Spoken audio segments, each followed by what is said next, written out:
Hey,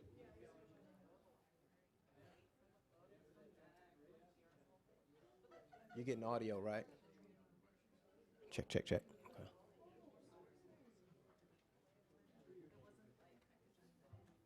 Move it to the left.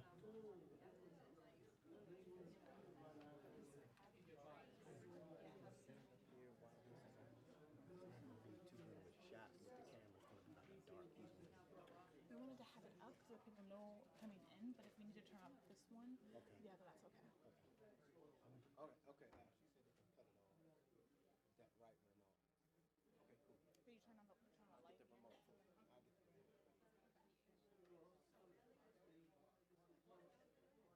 But you turn on the I'll light. get the remote. I'll get the remote.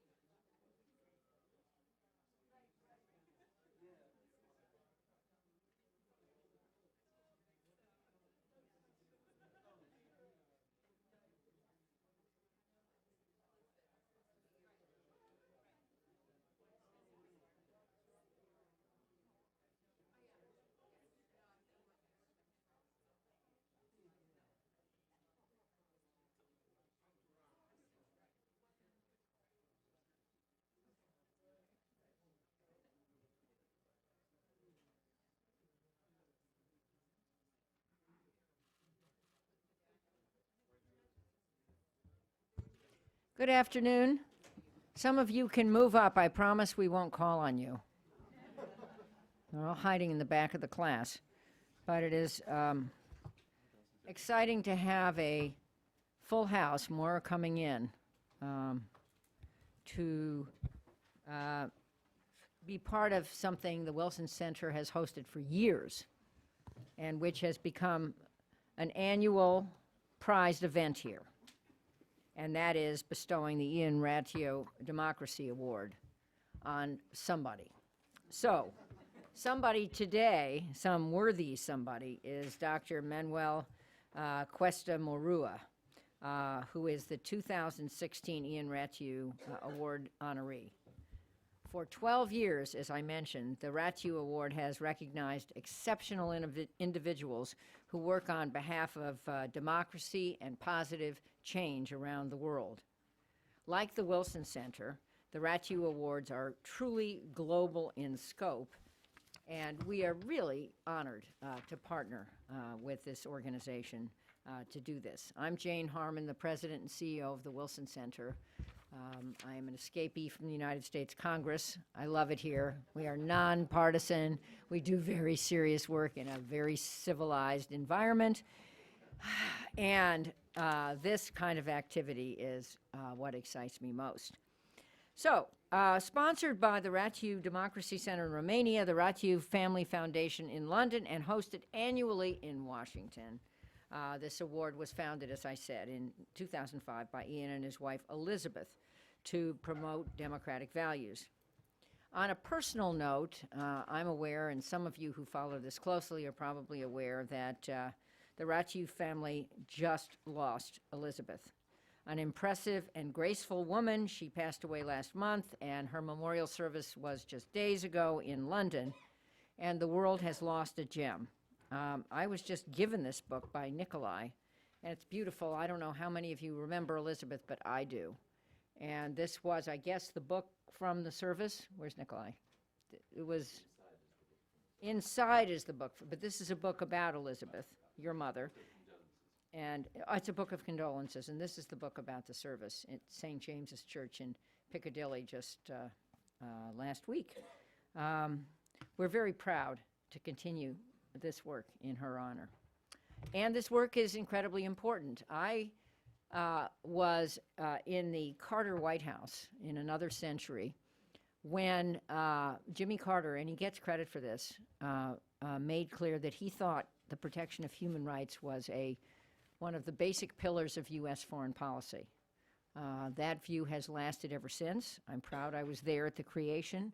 I was very proud to serve in Congress with Tom Lantos, one of the giants in this field, and to serve with another man, there are others I could think of, but Chris Smith, who currently chairs the Africa Global Health, Global Human Rights and International Organizations Subcommittee and is here on a regular basis. have to mention, and we all are thinking about this, that while we speak, tens of thousands, maybe hundreds of thousands, are still at risk in East Aleppo, Syria, and that John Kerry, whom I happened to see this weekend, is tirelessly working with others to see if we can get humanitarian aid there. But the human rights challenges in the world persist. Let me recognize the Ratiou delegation. Ian Ratiou's son, Nikolai, the president of the foundation, and senior advisor, President Elliot Sorel, is here again today, and we love seeing you both back. Today's awardee follows in the footsteps of giants. Former awardees include Adam Michnik, who was a political prisoner in Poland and served as chief strategist for the country's anti-totalitarian opposition. I could list them all. They're all actually in a new book that maybe Nikolai will talk about. But one of the awardees, a fellow who caught my attention, Nabil Rajab, a Bahraini human rights leader, penned a New York Times op-ed last month, I think, from his jail cell, where he sits today in solitary confinement awaiting trial. The Wilson Center is part of the global effort calling for his release, and obviously my point is Rajab was a human rights activist before he received this award, obviously while he was recognized, and he continues today to take major risks to help the citizens of Bahrain be able to enjoy freedom and liberty. These activists, like Dr. Murua, are on the front lines, and we are proud to support them. Dr. Murua has long led the charge against human rights abuses in Cuba. Over the last 2 decades, he played a key role in groups like the Human Rights and National Reconciliation Commission, and in March 2016, he was one of the human rights leaders who met with President Obama during his historic visit to the U.S. Embassy in Havana. We were just having an informal conversation about the transition going on in Cuba. Dr. Murua is here at the Wilson Center, has been here for 2 weeks. I said his timing was impeccable. The transition in Cuba is, in the last week during the Castro funeral events, is unmistakable. And we're all looking forward today and hearing his thoughts on what will happen. He's at home here, we think, with our 120 scholars who work at the intersection of scholarship and public policy, buttressed by programs like the History and Public Policy program and our Latin America program, just 2 of our 14 outstanding programs. So, guess about a month ago, President Obama's National Security Advisor, Susan Rice, was here. She asked to come here to talk about the new presidential actions on Cuba. Little did she know that she too would be at I guess the starting point of a really profound transition in Cuba because of Fidel Castro's passing. And the conversation we had with her and the conversation we will have today are examples of what the Wilson Center does best. Serious, nonpartisan, let me repeat that, nonpartisan dialogue on tough issues. While she was here, just to conclude, Susan asked, who would have thought that we would one day overcome the weight of history to forge a more secure and prosperous region? Well, there's an answer to that, the Wilson Center. And we would have thought, we would not have known, but we would have thought. And now it's my pleasure to turn to Hector Seamus, an editorial writer for El País and former Wilson Center fellow, who will introduce Manuel.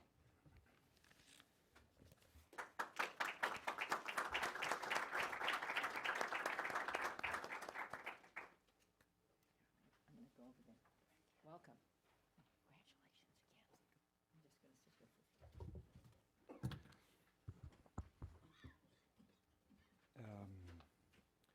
Well, thank you all. Thank you, Congresswoman and President. Thank you, Manuel, for your friendship. It's always a pleasure for me to be here. It's sort of, it always has the feeling of a college reunion. when you've been here, it's like, it's not June, but sort of December. And it's especially pleasant for me to be here on this occasion because I've known Manuel for some time. We've shared panels, meetings, discussions, arguments, face-to-face, over email, texts, mutual criticisms, and above all, mutual friendship and mutual commitment to some of the things he's been teaching us for quite some time in the region. For this occasion, I was this weekend trying to figure out what to say and where to go. And I happen to have this book that we did in Buenos Aires, of all places, Ensayos Progresistas desde Cuba, Progressive Essays from Cuba, which is in Spanish. And I was rereading some of these passages that we edited at CADAL, a center in Buenos Aires that both Manuel and I are linked to. And I happened to find one essay that I spent some time on. This is a collection of his works, of his short pieces, and it's called Cuba and Democracies in Latin America. We in Latin America speak to the Cubans all the time. Manuel is one of the few Cubans who speak to the rest of us in Latin America and has been speaking to the rest of us for quite some time. So I took the liberty of translating it in my, not very well-developed translating skills, but I'll figure it out. And I wanted to share that with you, which is a pretty accurate intellectual picture of Manuel, a good summary of all his work. And here he says, it's not very long, but bear with me. The proof of democratic weakness in Latin America is not in its precarious social and cultural spheres, what some have called the adolescence of democracy, but rather in the region's inability to make those values prevail in the hemisphere as a whole.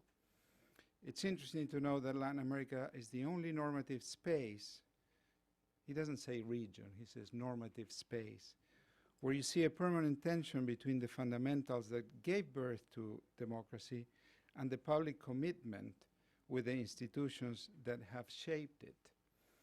There is no ambivalence in Africa. Dictatorships are dictatorships without linguistic camouflage. There is a certain tendency to blame the Latin American left, the social and the political left alike, for the lack of support for democratization in Cuba. By the way, this wasn't written last week. It was written in 2013. Apropos what we've read from the Latin American left last week. This tendency has a thick file. From the beginning, the revolutionary and/or the Christian left have been democratic by impotence, if at all. It had to suffer the brutal violation of its rights by right-wing dictatorships for the question of human rights to enter, barely, weakly, in its ideological DNA. The left's approach to the values of individual liberty thus has been more negative than positive. For them, the basic rights and freedoms are not on the basis of the sociability of their version of modernity. They are instead an inherited instrument to the discarded once the presumed revolutionary and just society, to be discarded once the presumed revolutionary and just society is fixed in place. For them, Cuba has been the future and continues to be so. Again, this is not last week, this is 2013. Manuel has forced many of us to rethink the very meaning of being progressive in Latin America and elsewhere, especially when we realize that the recognition of inequality as not being pre-political, in other words, when we see inequality not as the natural order of things, but as the consequence of existing institutions and social relations. We tend to forget in that part of the world that that's not impediment, that's not inimical to the need to promote rights and to empower those very weak that presumably the left wants to uphold. Those very rights that are inherent to the question of being progressive, to the question of advancing the rights of individuals and groups. And this is what Manuel has been doing all this time, highlighting the necessity of a democratic left in Cuba. And this has been unique in him. And that makes him also a teacher throughout the region. The last phrase, for them, Cuba has been the future and continues to be so. It's something that actually we need to look at in Latin America as a whole these days, or beyond perhaps, when we see that elections were simple instruments to stay in power, not to continue with the additional instruments of democratic politics and liberal constitutionalism that the left has renegated throughout. Manuel is, in that sense, in his own league. He's an internationally recognized social democrat who spends time with social democratic leaders, with President Obama recently in Cuba, but with Felipe Gonzalez or with Fernando Enrique Cardoso. He's a historian. He's a historian also who has approached the study of racial discrimination in Cuba, an often hidden topic in the Cubanologists. He's been arrested, detained several times. The Cuban government has prevented him from attending a LASA conference, Latin American Student Studies Association in the US. He's an honorary guest of the city of Buenos Aires, my hometown, and that makes me particularly proud. And he's a social leader, a civic leader. He's a politician, even if he doesn't recognize that. Even if he will not accept that to you today, he will not recognize that to you today. But indeed, I hope he is. A democratic Cuba in the future will need Manuel and many people like Manuel. And I've said this to him pretty much the day I met you, Manuel. It's, you know, you're a politician, you're a democratic future of Cuba. You're a party system that to be democratic needs all walks of life, all ideological positions, but the equal and solid commitment to the fundamental principles of constitutionalism that shapes that democratic order. And this is something that I dare to say these days where we see elections all over the world in which those fundamental principles of liberal constitutionalism are very much at stake.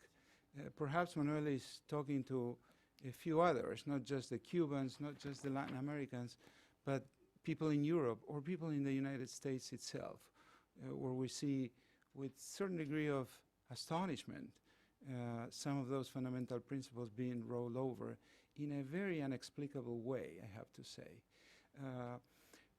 This meeting was scheduled before Castro died, and for some, nothing will change. The authoritarian regime is in place. For others, a lot will change. If nothing else, the symbolic value of his absence. In the process, we see our Latin American left being confused, glorifying a dictator, highlighting social statistics, forgetting completely about fundamental freedoms, competitive elections, and the right to dissent. Manuel will be a reminder of the need to highlight that in years to come. And to me, Manuel, it's an incredible honor to be here with you, continuing one more chapter in our debate that we had in Mexico, Buenos Aires, Santo Domingo, Washington, and many other places. And congratulations. My dear friend, this is well-deserved. I want to thank the Ratio Foundation for the award to Manuel for inviting me to be part of it. And again, congratulations. And thank you for all your intellectual contributions to this region of ours.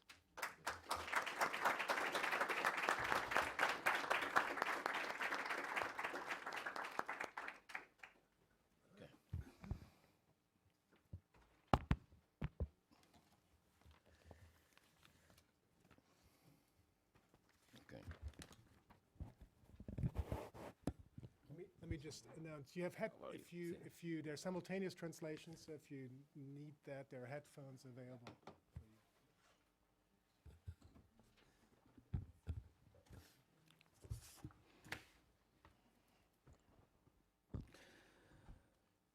Bueno, gracias Héctor por tus palabras.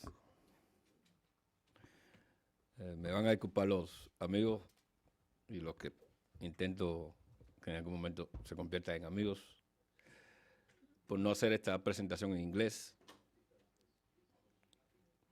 Hablo algo en inglés, pero no quiero aplastarlo o destruirlo.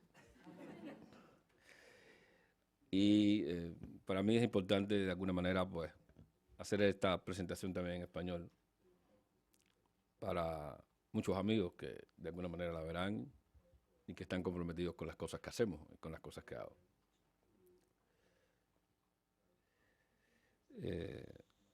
Voy a leer, así que espero no aburrirlos, pero hay varias ideas que quiero compartir para entender el punto de vista, para que se entienda mejor el punto de vista desde el cual un grupo de ciudadanos estamos enfocando la democratización de Cuba. Así que gracias por su paciencia aquí.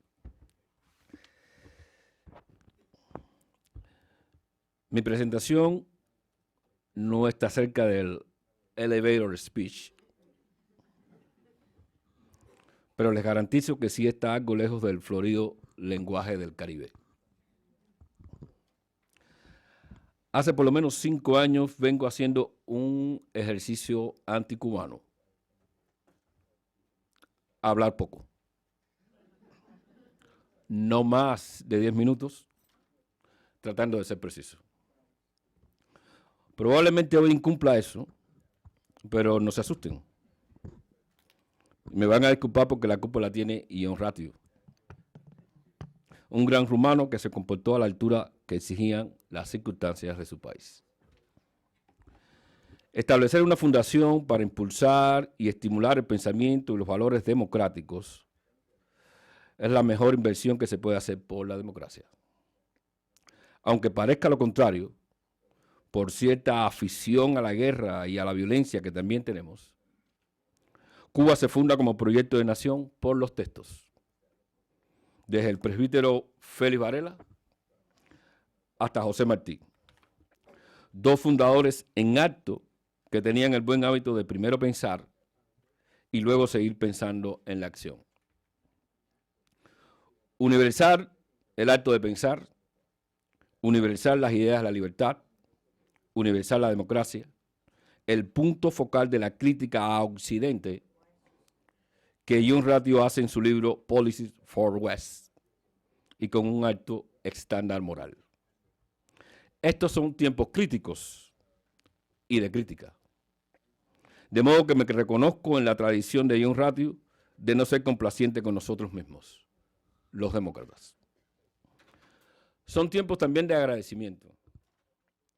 Agradecer el reconocimiento a un gesto, a una acción, a una obra, a un talento, es la primera señal de que como personas e instituciones aceptamos nuestra condición primigenia, la de existir y vivir en y para una comunidad. Y en tiempos en los que abundan las sociopatías comunitarias, de todas las índoles y en muchas versiones, es bueno recordar que los humanismos empiezan por el reconocimiento y el agradecimiento de los otros, en su diversidad. Eso hago.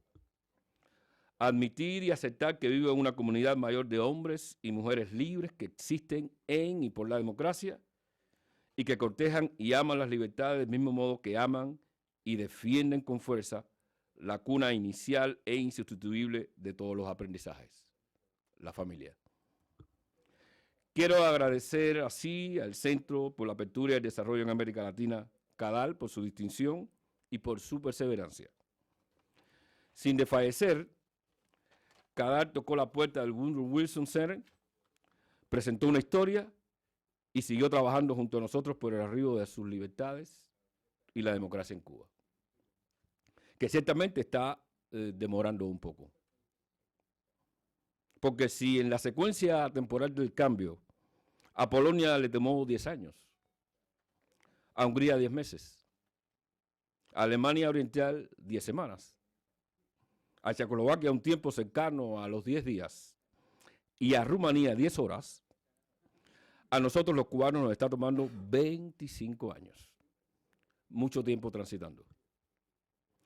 Agradezco a continuación al Woodrow Wilson Center y a la Ion Radio Foundation, prestigiosas instituciones, por mirar al sur, al Caribe, por apreciar que hay allí un lugar ausente para la libertad y por reconocer a uno de sus tantos ciudadanos que desde Cuba respondemos a los desafíos de nuestra época, también al inmenso calor tropical, para reconstruir el suelo de la democracia y de las libertades. Eso sí, con la resiliencia necesaria frente a las embestidas de las utopías regresivas, frente a nuestros errores de perspectiva y frente a las imitaciones humanas de Dios, de ciertos individuos a quienes les interesa mandar y no obedecer. Pero quiero colocar por sobre todas las cosas el Premio por la Democracia Ion Radio 2016 en medio de las miles de historias de vida que dan contenido, sentido y perspectiva a mis específicas peripecias. Camino de la democracia. Como historiador, sigo atrapado por el vicio de la causalidad. Y solo puedo entender lo que hago conectado con una tradición política y cultural muy diversa que muchos antes que yo y otros tantos juntos a los que estoy han venido y vienen alimentando desde otras experiencias y con sus específicas historias de vida, más fuertes y dolorosas que la mía, sin duda alguna. Todo con el fin de reconstruir una convivencia en la que podamos prevalecer juntos y en plural, que es el reto a que se enfrentan las democracias modernas. Quiero agradecer también a mis amigos. Asumo que hoy ellos desde Cuba, Miami, España o cualquier otro lugar se están reconociendo en este espacio y en este premio que también merecen. Tanto por los esfuerzos compartidos como porque han sabido comprender, no sé si perdonar, mis errores. Especial y finalmente quiero agradecer en este momento a toda mi familia. De ella a 3 personas en particular, 2 de las cuales ya no se encuentran. A mi padre, quien murió cuando yo tenía 9 años y quien tuvo la sabiduría de mostrarme el valor de la humildad. A mi abuela materna, quien me enseñó a no sentirme mal cuando no me invitaban a una fiesta, a captar la fuerza de la vida espiritual y las ganancias de la decencia. Y a mi madre, quien afortunadamente aún vive, que me indicó el camino de la tolerancia frente a lo desconocido, el valor del respeto frente a lo que conocemos, la importancia de conocer antes de actuar, el autocontrol frente a las provocaciones de lo humano y la cordura como forma de expresión discreta ante las sorpresas siempre acechantes de la vida, tanto personal como pública, lo que me ha permitido también saber vivir lejos de mi hijo. Al lado de otras de las que carezco, son estas las clases de virtudes que me parecen fundamentales para nuestro tiempo. Soy de los que insisten en colocar a Cuba dentro y no fuera del tiempo y el espacio globales. Entendernos al interior de la época que vivimos y no como viniendo de una dimensión inexplorable que alimenta la percepción, digamos que neutral, de que Cuba es única y distinta, tal y como en algún momento nos hablaron de la excepcionalidad rumana y que en su peor desarrollo ha nutrido la idea de que somos el ombligo del mundo, que muchos felizmente no han percibido. Y los desafíos de nuestro tiempo, que son los de Cuba, tienen que ver con lo que Jean-François Revel, un raro liberal francés, no en el sentido estadounidense del término, llamó hace ya algún tiempo el desfallecimiento de las democracias occidentales. Yo no suelo situar a mi país como el primero que realizó una revolución socialista, sino como el primero donde la democracia falló en el hemisferio occidental. Ahora que Fidel Castro por fin descansó, aparecerán con más claridad las consecuencias de haber perdido por más de 50 años las instituciones democráticas en un país que solo puede conseguir progreso sostenible democráticamente. Porque la historia moderna de Occidente, en la que Cuba está inscrita, a pesar de ciertas interpretaciones extravagantes, no es la de la sustitución de un modelo político por otro, sino de la experimentación permanente dentro de las referencias y paradigmas de la democracia deseable y posible. El socialismo se pretendió como un desarrollo último y perfecto de la democracia que decretó el fin de la historia mucho antes de que lo hiciera Francis Fukuyama. Y el valor profundo de la democracia liberal es el de constituir la referencia, la menos mala, al decir de Winston Churchill, dentro de la cual o contra la cual los modelos políticos se miden.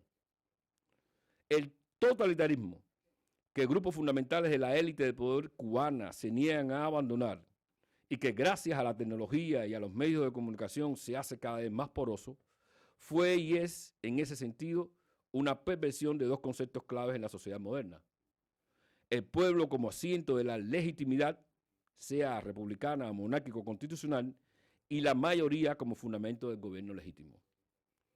El Estado total cubano, que empezó a tomar forma desde 1959, fue un caso ejemplar de democracia fallida, levantado sobre las mismas grietas que nacen de esa perversión conceptual y que hoy vemos por doquier en Europa, en América Latina, en América del Norte, en Asia y en África, con su impacto en la desafección ciudadana, en el debilitamiento de las instituciones democráticas, en el desprestigio progresivo de los derechos humanos, en la concentración de las élites sobre sí mismas, en la percepción de lo político como relación medio-fin, un tema que fue objeto de reflexión crítica por parte de una pensadora como Hannah Arendt, en el culto suicida de las mayorías y de la democracia electoral, en el desprecio de las identidades culturales o electivas y en la atrofia política de los particularismos. El caso nuestro, en el prólogo mismo de la deriva occidental del debilitamiento democrático, fue subestimado en un rincón del debate agónico por la democracia, en la exacta medida en que fue sobreestimado doblemente, por la importancia de los nacionalismos periféricos y por la ilusión de las utopías sociales. Hoy el duelo para nosotros es el mismo que enfrentan las democracias a nivel global. Reconstruirse en una nueva era post, regresando al centro de sus fundamentos. Nuestra diferencia específica es que lo afrontamos en una dimensión más vital que compromete el derecho a ejercer nuestras libertades simultáneamente con el trabajo de reconstrucción democrática. En las democracias que fallan hoy, todavía hay campo para el ejercicio de las libertades. En las democracias que fallaron ayer, la tensión libertades-democracia sigue comprometiendo la vida. Asumo que esta, claro está, no es cualquier diferencia. El regreso arrogante de los autoritarismos, así en plural, expresa al nivel de Estado la erosión minuciosa, casi al detalle, de la cultura democrática entendida como hábitos, comportamiento y mentalidad en el ámbito de la sociedad civil. A esto le están llamando el fracaso de la modernidad política, una hipérbole asustadiza que capta, sin embargo, un proceso que merece la atención de los demócratas. El sacrificio de la democracia en el altar electoral, por falta de una permanente conversación ciudadana y en el pedestal de las necesidades. Sabemos hoy muy bien que las democracias fracasan lo mismo en sociedades con bienestar, Cuba 1959, que en sociedades en crisis, Haití 2016.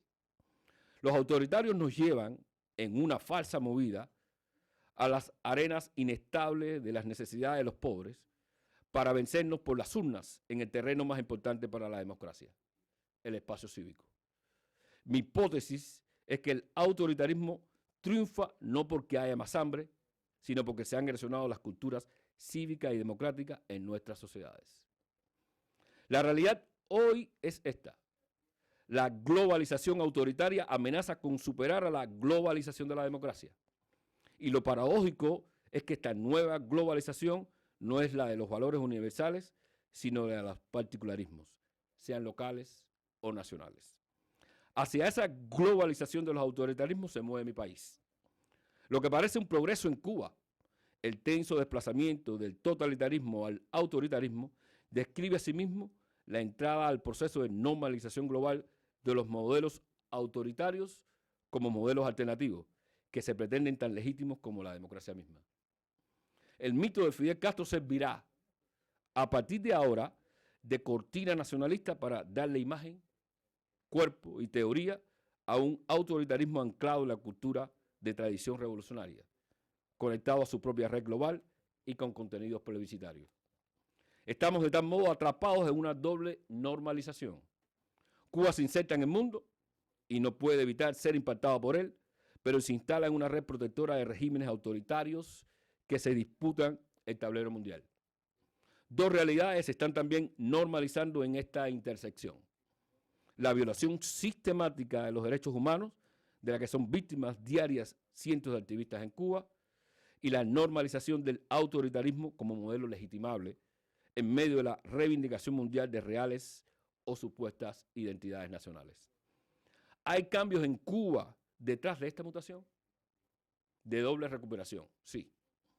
La del capitalismo offshore y la del mercantilismo inshore. Capitalismo offshore: el regreso vigoroso de una red de servicios hedonistas de periferia y en la periferia del capitalismo global, compuesta por servicios hoteleros, una cadena diversa de restaurantes de lujo de primer nivel mundial, de autos de recreo de vieja factura estadounidense y de rostros limpios. Todo como tráiler de una propuesta más ambiciosa de industria turística de lujo, en que los campos de golf constituyen su eje estructural. Donald Trump al acecho. Mercantilismo inshore: la autorización de ciertos oficios de periferia, conceptuados como trabajo por cuenta propia, sin rentabilidad ni capitalización de ahorros, desconectados de cualquier posibilidad de avances tecnológicos y de la economía de Internet, y con rostros sudorosos. No hay nombres poderosos a la vista. Esto nos está conduciendo a lo que en otro lugar he llamado la latinoamericanización tardía de Cuba, con su impacto en la reestructuración de la sociedad y en la instauración de modernas tensiones sociales. Ya se está conformando nuestro 1% cada vez más rico y nuestro 99% cada vez más pobre. Este modelo sin nombre, y que por supuesto no es ni el chino ni el vietnamita, tiene 5 consecuencias socioeconómicas para Cuba: descapitalización de la sociedad, desaprovechamiento de los niveles de conocimiento acumulados, imposibilidad para tomar ventaja de las diferencias específicas que potencian una moderna economía de servicios diversificada, y alta dependencia exterior, no del flujo de capitales, sino de la economía real de los países emisores. Parejo a ello corre la falta de incentivos para la inversión de capital. De modo que este modelo no sirve a nada ni a nadie, excepción hecha del 1%. Ni a los cubanos, ni a los inversionistas, ni a la creación de bienestar ni de prosperidad sobre bases sólidas. Tampoco a la estabilidad de una región cada vez más interconectada, como demuestra el flujo incesante de migrantes cubanos por toda la región. El progreso y desarrollo de Cuba, contrario a lo que suelen sostener las hipótesis más profusamente extendidas, no sigue el camino de la economía a la política, sino el camino opuesto, de la política a la economía. Luego de 10 años de gobierno de Raúl Castro, en lo que podemos llamar ya nuestra primera década perdida en el siglo XXI, es evidente que la falta de dinamismo económico no tiene sus causas en los límites propios de un ciclo económico o del atraso tecnológico, sino en los límites políticos impuestos a la reforma. Y por una doble razón: una reforma estructural de la economía conduce a una reforma de un tipo de modelo político que se sustenta en las estructuras subdesarrolladas de economía. Y esa misma reforma implicaría un nuevo tipo de relación con la sociedad civil. En Cuba no debe perderse de vista lo siguiente: afortunadamente alejada de la maldición de las materias primas, que alimentaron, por ejemplo, el falso boom brasileño, nuestro bienestar sostenible depende estratégicamente de un fuerte tejido de economía de servicios, ligado a las economías del conocimiento y de la comunicación, y fundado en una estructura económica de pequeñas y medianas empresas, lejos de todos los gigantes monopólicos. Esta economía en Cuba se llama economía política, la cual no cabe en un modelo autoritario. Y justamente desde la economía también, aunque yo soy aretiano en política, se alimentan nuestras preocupaciones estratégicas por la democracia. La inserción de mi país en el hemisferio pasa justamente por la conversación democrática en toda la región. Una conversación global, post-soberanía, anclada en valores universales y vinculadas a intereses geopolíticos y de seguridad regional. Entiendo que, como la paz en Colombia, la democracia en Cuba es un problema estratégico y de las Américas. También de los noruegos, si se animan. Como problema estratégico, y ya estoy terminando, me parece que lo que he llamado la globalización de los autoritarismos no tiene nada que ver con el triunfo de cierta derecha o de cierta izquierda. Es el triunfo del autoritarismo contra y a costa de toda noción de izquierdas o de derechas, para bien y para mal. Es en este sentido en que la modernidad política está en peligro. Y el desafío autoritario a una escala global exige una respuesta democrática a escala también global. Nuestra ventaja es que nuestro sujeto no es la historia, es el individuo y es el ciudadano, con sus historias. Lo que supone una ventaja añadida porque la democracia no tiene problemas con ninguna historia en particular. La demanda es la de una nueva respuesta democrática, desde luego. Una democracia fuerte e incremental como la que describe el profesor Benjamin Barber. Una que parte de los fundamentos liberales, pero se afinca en la diversidad, en la deliberación o conversación elegante, permanente, plural, informada y racional, en los sistemas abiertos y en la ciudadanía, sobre todo en la ciudadanía. Una democracia fuerte que admita, siguiendo a Robert Frost, que al final del día quizás el otro también tenga la razón. Soy de los que cree en esta línea de pensamiento que ganar el argumento es más importante que ganar el voto. No para el poder en el gobierno, quizás, pero de seguro sí para el poder de la democracia. Algo de eso estamos trabajando desde Cuba en la Mesa de Unidad de Acción Democrática y en la Plataforma Ciudadana Otro 18. Lo que sin duda potenciaremos en el post-25 de noviembre. Después de esta fecha, con la discusión simbólica y visceral de nuestros últimos 60 años, se refuerzan las condiciones para una sosegada conversación nacional, juntos y en plural, en relación con nuestros múltiples desafíos, curiosamente, todos democráticos. Pero solo lo lograremos si entendemos que la democracia triunfa si se mantiene como valor y acción universales. El debilitamiento de la democracia en Cuba impactó en el debilitamiento de la democracia hemisférica. Probablemente el fracaso de la revolución haitiana repercutió en los espasmos sostenidos de la idea republicana en nuestra región. Porque en esta larga duración histórica nunca se debe subestimar el papel crucial de los imaginarios, transfronterizos por naturaleza. Por este camino, no está de más recuperar algo del idealismo wilsoniano para forjar una liga de demócratas que satisfaga las profundas inquietudes de John Ratio. El desafío por la democracia ha sido siempre fascinante. De nosotros depende que ella prevalezca, juntos y en plural. Muchas gracias.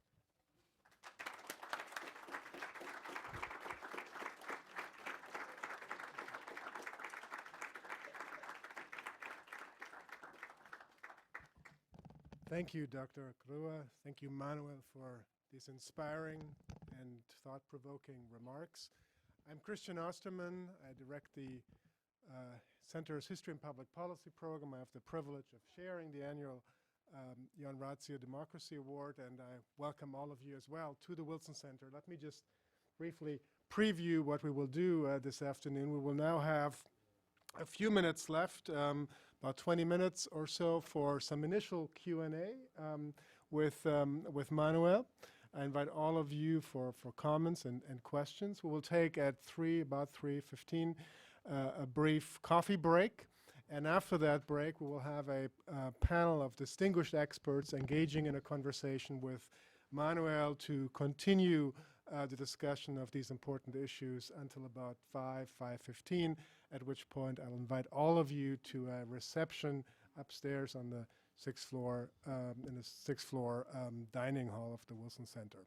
So with that, let me open up the initial discussion, Q&A. Please, if you could wait for the microphone, that will make your way, and state your name and affiliation if you like. We'll first go to the gentleman down here.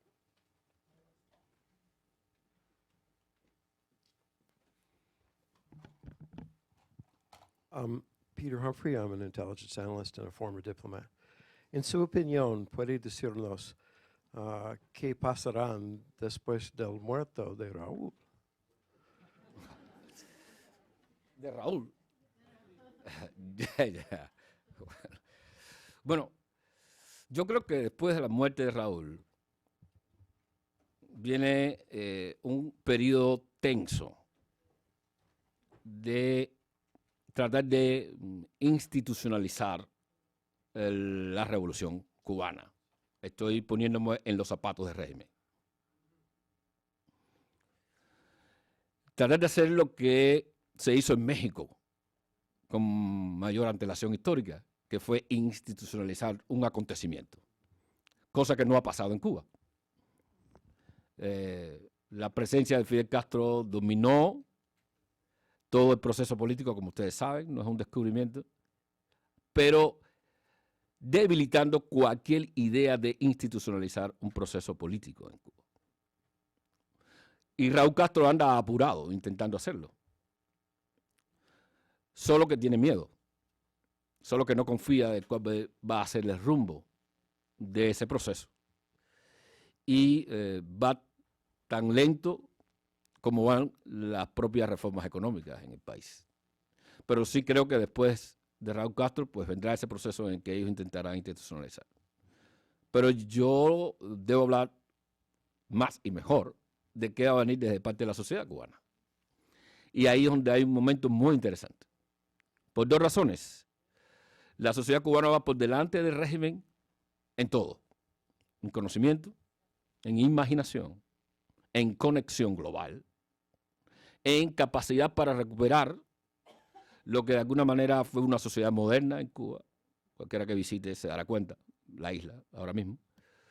Y también va por delante en un elemento que es clave para el proceso de cambio político en Cuba, que es la aceptación de la pluralidad. No hay que fijarse en las imágenes ni en el discurso o en la narrativa del régimen. La sociedad cubana acepta su propia pluralidad. Y va a haber una sorpresa muy grata el día de que se pueda abrir un proceso político tal y como pretendemos nosotros, pacífico, tolerante, civilizado dentro de Cuba. Thank you. Yes, Frontier.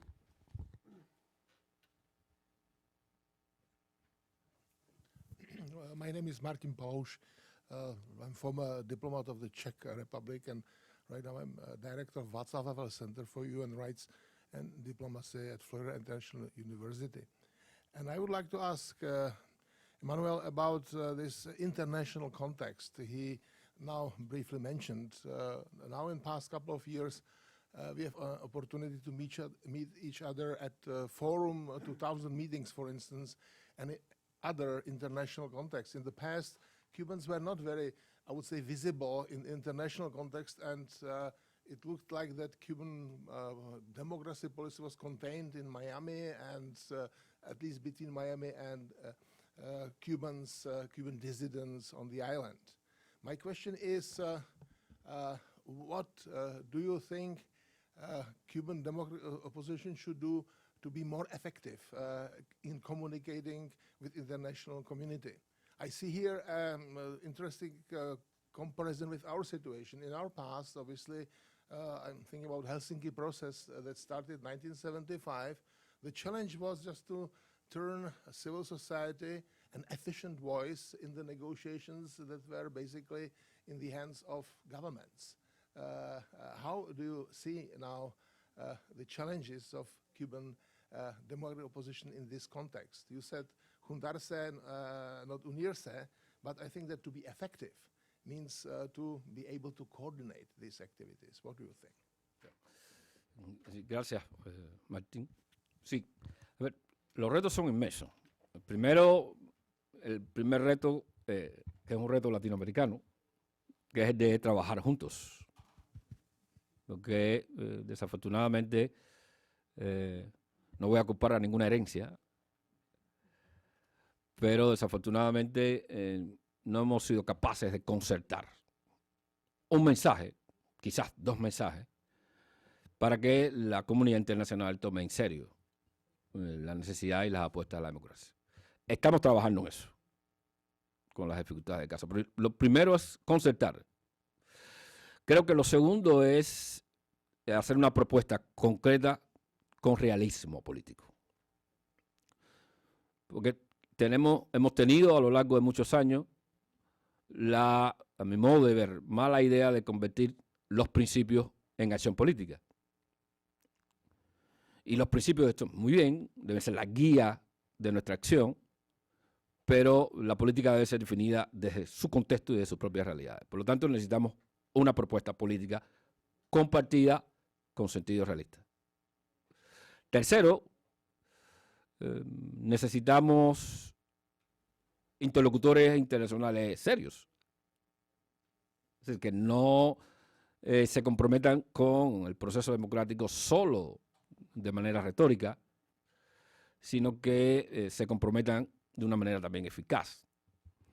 Porque al final la transición democrática cubana va a tener lugar, y ciertamente partiendo de la experiencia de otras transiciones, es obvio que no hay que esperar porque todo el mundo se una en una sola dirección, sino que hay que de alguna manera identificar opciones realistas, viables, y tratar de darle visibilidad y apostar por ellas. Yo creo que con estas tres condiciones estaríamos preparados un poco para enfrentar la transición y llegar a algún punto. Thank you. Elliot, Professor Elliot Sorrell.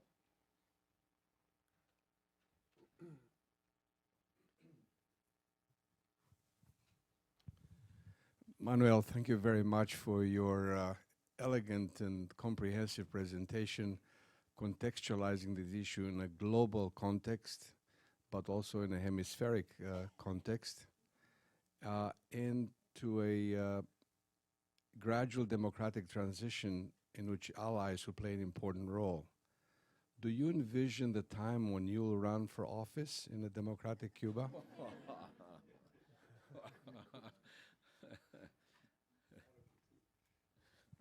Bueno, con eso le respondo a Héctor. Por supuesto que sí. Lo que pasa es que ahora mismo nuestra propuesta está más concentrada y enfocada en las reglas del juego democrático que en quién va a asumir el poder en una sociedad democrática. Porque una de las cosas que hemos identificado definitivamente es que Cuba perdió la democracia por la debilidad de sus instituciones democráticas. Y para fortalecer la idea de que hay que tener instituciones democráticas, pues la propuesta que nosotros estamos tratando de impulsar concerta diferentes alternativas, no importa que sean demócratas cristianas, liberales, socialdemócratas, más a la izquierda, más a la derecha, más al norte, más al sur. Lo importante es que captemos la importancia de trabajar por un Estado de Derecho y fortalecer la sociedad civil y las instituciones, en la misma medida en que impulsamos iniciativas concretas para el cambio político. Creo que es un desafío simultáneo que estamos tratando de impulsar y que tiene mucho que ver con justo la posibilidad de que tengamos una democracia normal y tranquila, en la que no haya muchas sorpresas y muchos sobresaltos institucionales. Thank you. Lady all the way in the right side. Thank you so much. Hello, my name is Mirella Brook, and I work for the International Broadcasting Bureau here in Washington, D.C. I would like to hear your opinion on how do you foresee the media environment in Cuba in next 3 to 5 years, and if you can offer us a couple of scenarios, and if you can tell us where do you see the U.S. International Broadcasting position and role in Cuba. Sí. Bueno, el rol, el papel de los medios de comunicación es clave, ha sido clave e importante en Cuba. Afortunadamente, ha ayudado a abrir un poco más los ojos del mundo frente a la vida cotidiana, a las historias de vidas concretas de comunidades, de personas y también de propuestas. Y creo que han llegado para instalarse en el país. Afortunadamente, si uno lo juzga por cómo se comporta el tráfico de información en la web, los medios alternativos se leen mucho más que los medios oficiales. Y eso es una buena señal. Lo que pasa es que, y aquí viene el segundo desafío, el acceso a la web, a los medios de internet, para los cubanos al interior de la isla es bastante precario y difícil. Y eso genera una ilusión. Genera la ilusión de que la sociedad cubana no está preparada para procesar la información de su propia realidad frente al cambio y frente al poder. La gente parece entender que la única guía que tienen los cubanos es la de los medios oficiales, pero no es así. Yo les invitaría, de alguna manera, y aquí se resuelve el asunto, de entender cómo funcionan los medios de comunicación, a que buscaran en YouTube, creo que en Facebook, un nuevo programa que hizo Playground, creo que se llama, donde se muestra cómo los cubanos se informan. Y lo hacen con algo que muy cubanamente se llama el paquete, donde corre toda esa información offline que se produce online. Y eso es una manera interesante de cómo los cubanos. Y en ese sentido, yo creo que el papel de los medios de comunicación de los Estados Unidos y todos estos esfuerzos valen. Probablemente no todo lo que se produce acá en Estados Unidos necesariamente es totalmente bueno para la sociedad cubana. No estoy hablando de ese punto de vista. Lo que sí es importante es la matriz plural de los medios de comunicación y cómo esa matriz plural puede ayudar a abrir un poco más los ojos dentro de Cuba. Y en ese sentido, pues me parece que es importante el rol que juegan desde Estados Unidos. Thank you. Yes, over here.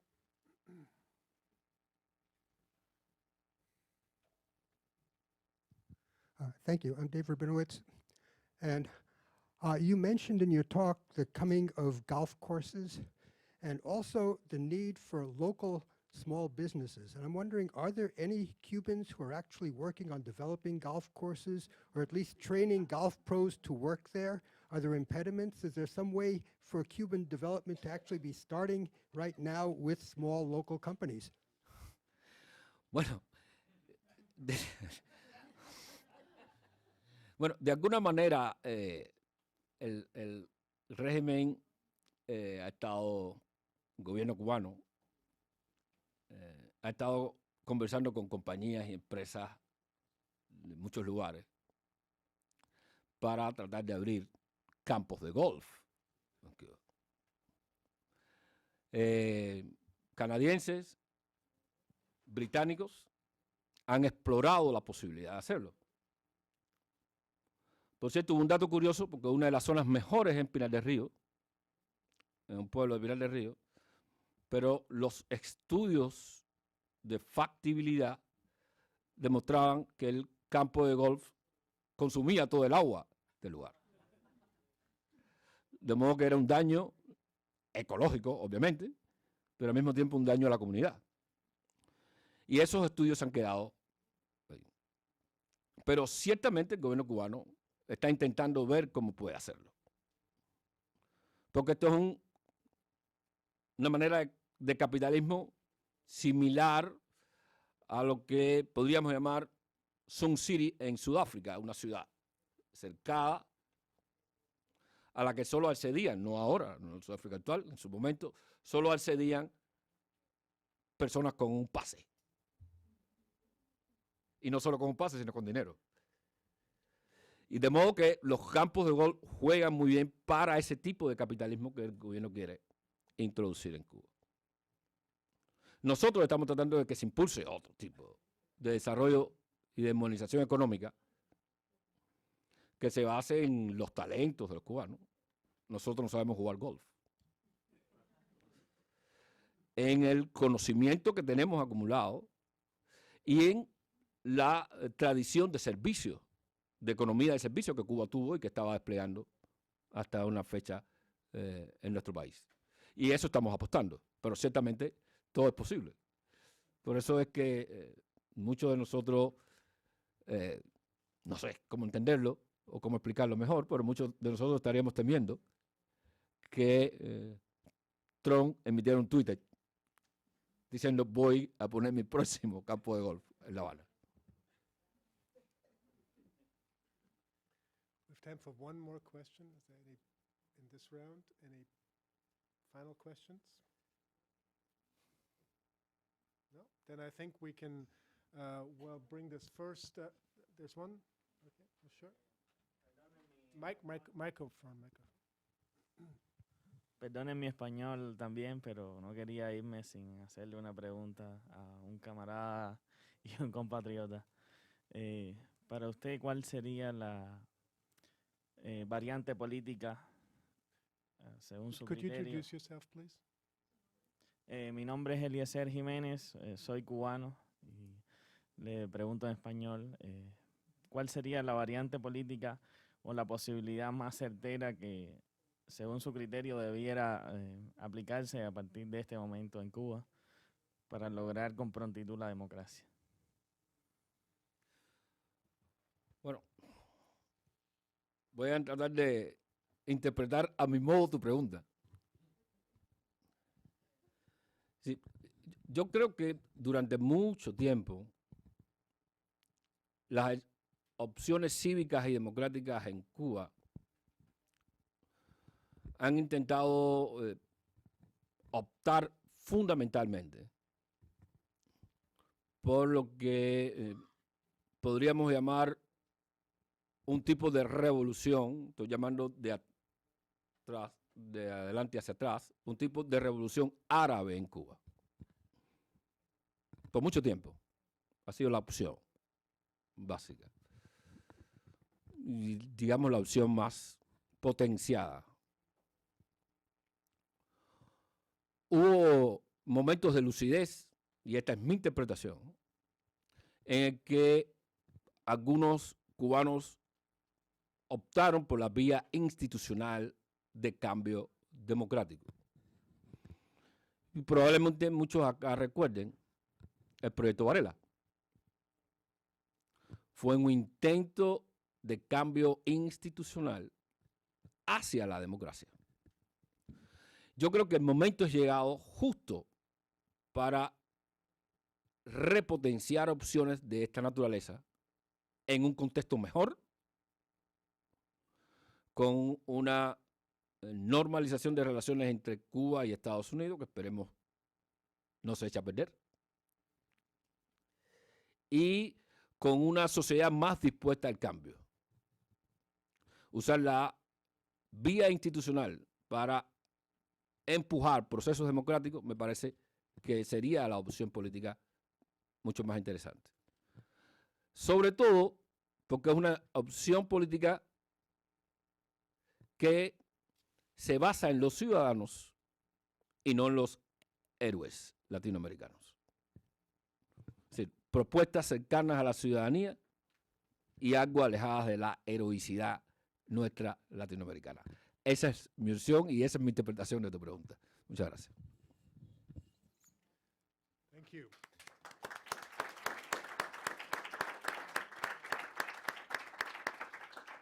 So we'll take a brief 15-minute coffee break and then reassemble here for a continued conversation. Thank you.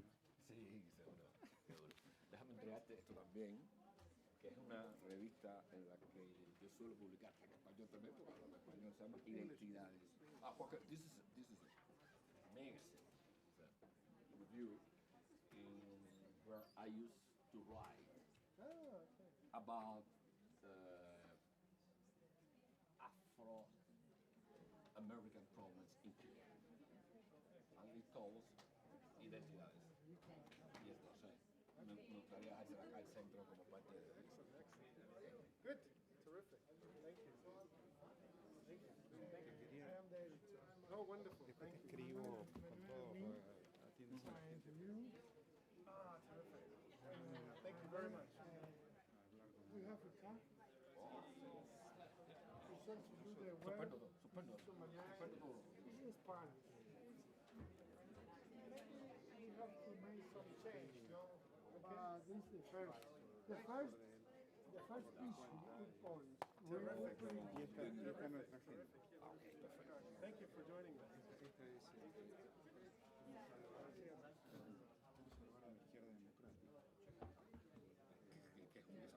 Bueno, que se ha desmoronado durante nuestro. Se ha desmoronado durante nuestro. Mucho gusto, encantado. Sí, lo hacemos. ¿Cómo? We will be on the panel. Originalmente. Luego te escribo, ¿eh? Luego Dale. te escribo. Estamos en la misma onda. Ahí puedes ir a mi website y ver lo que he escrito sobre la democracia. Para mi público. También Pero fui que uno sí. de los fundadores de la Asociación Palestina. De la El embajador, disculpe, el embajador quiere hablar contigo un momento. sí. Aquí siempre está abierto para ti. Perfecto. Ponte en contacto. Me pongo en contacto. Hoy mismo te mando un correo para que quede mío.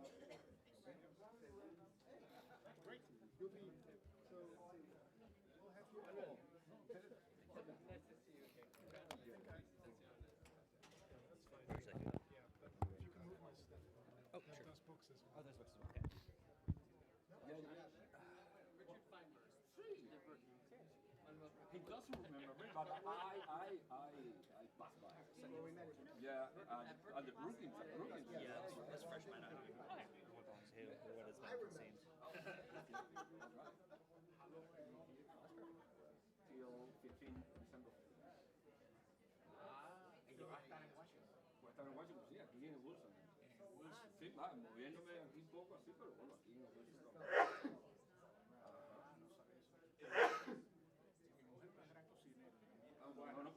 Si quieres comida cubana, te lo digo con antelación. en el email te llevamos a comer acá.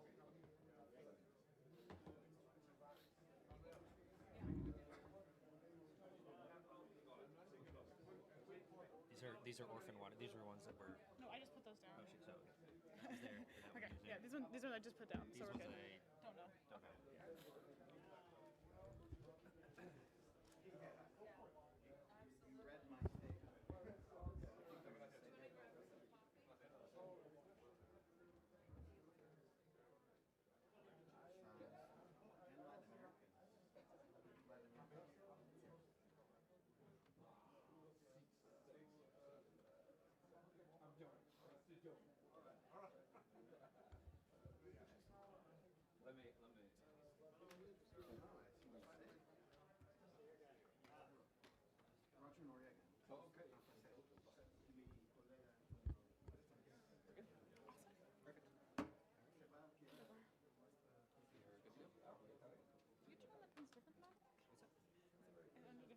sounds different than I do. Sure, they can all match. How's your Spanish? Oh, it's a little rusty. This has proven that. Mine's non-existent. It's not used very recently. I feel like as it's going on, I'm understanding a lot more. Yeah, sure. I could not, send it the other way by any means. Does he have something?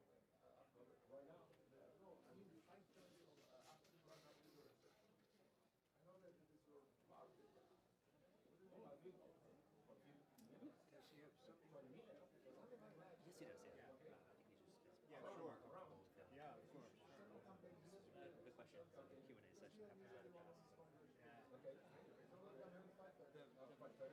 The male translator, I mean, he was doing a great job. Is he good? He was going so fast. Good. He kept up with it. Well, he came very highly recommended to us, so I'm very happy to have him. That's amazing. Great. Okay. So, I mean, it's hard to talk that fast all over. Well, I'm sure for Spanish, and especially Cuban. Make sure we are boss.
Europeans are coming to town to sort of say, what's going on with America?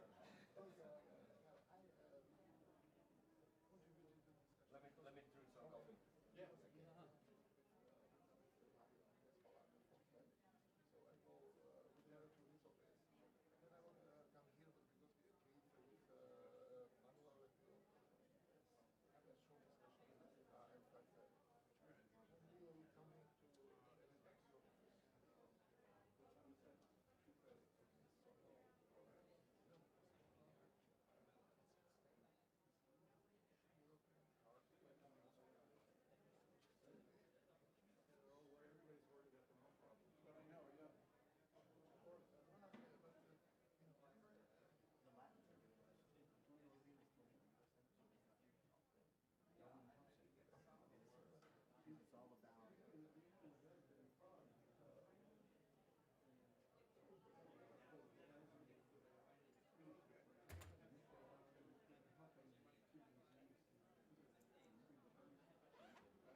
Okay, very good.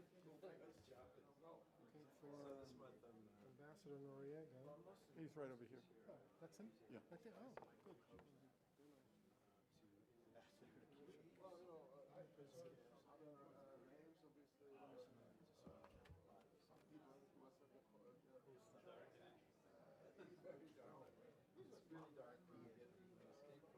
And you met Ambassador Polish, right?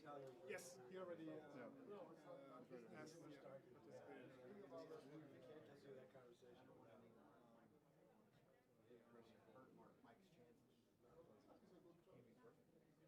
Participated. They basically, I take the pictures to show you. And that way, I get sort of the texture of the coastal flat. There's no stone.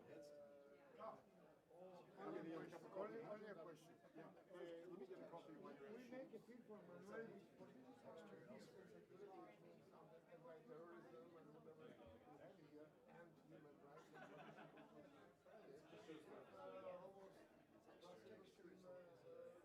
It has to do with the freshness of the soil. It has to do with the waviness. It's not good that it, but You know, in agricultural things, the waves are Castro, are the major interlocutors.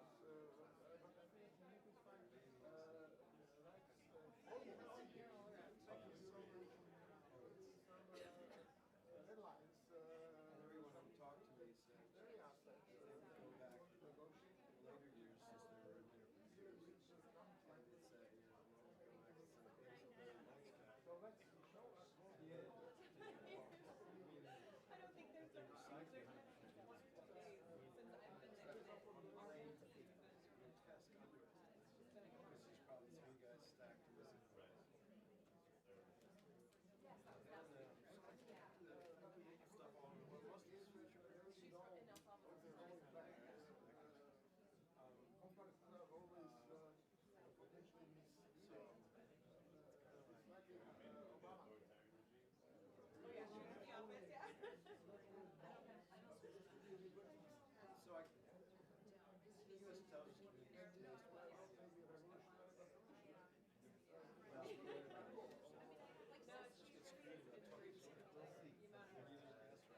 So what I do is I guess everything. I draw big charts. Oh no, I do international.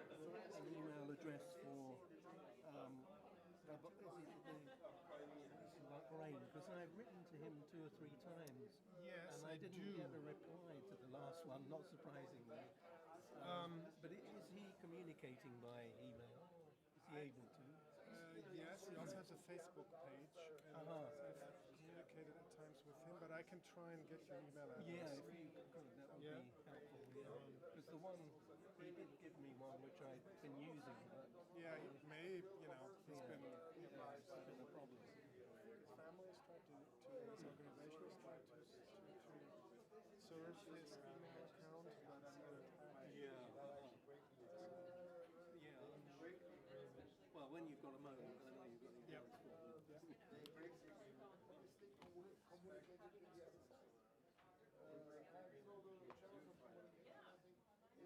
And then you go to the next step. That's when you start process. Then you go to the next one. They have we approved for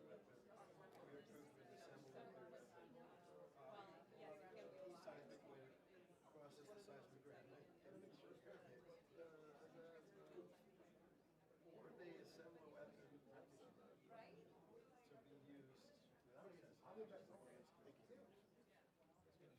Ambassador Hi, Christian Osterman, good. so My delighted pleasure. to Thank you meet for you, your and thank you for joining us Oh, my today. pleasure, my pleasure. Is Yes, this me? Yeah, Yeah. here you are. And yes. I've forgotten in So- the space of 10 seconds. I'm going to grab some coffee. Absolutely. So you're moderating this? I'll moderate. How much do you charge? I think if you want to start off with 10 minutes or so, and then we'll open it up to Q&A. And it's It's essentially a conversation with Manuel, so you can also ask Manuel questions. Okay. Well, for me, it's sort of it's a way to prevent what we call strategic surprise. That's the other thing. So when India-Pakistan my hope is that that'll just mean that the little resources reach.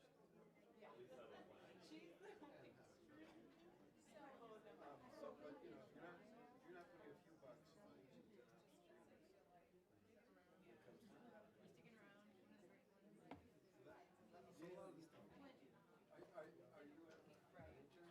No, I'm actually working for but you got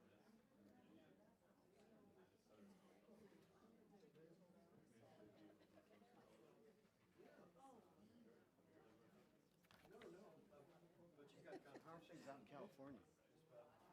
We're in a state of semi-insurrection, I would say. Really over what? Immigration, narcotics,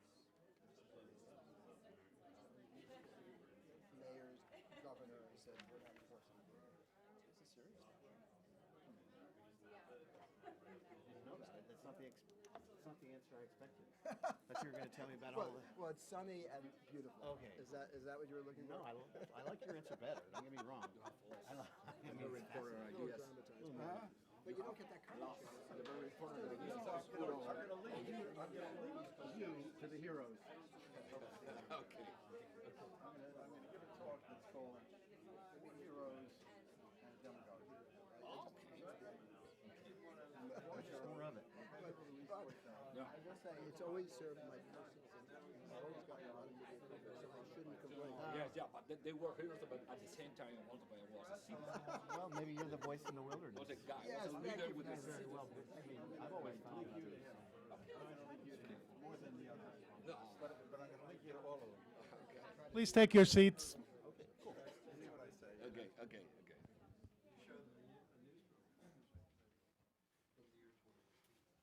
Felicidades. Es un placer conocerle. Un placer para mí. A pesar de todo.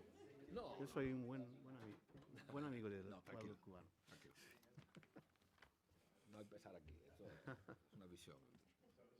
Excellent. Thank you. Welcome back. We now get into the second part of our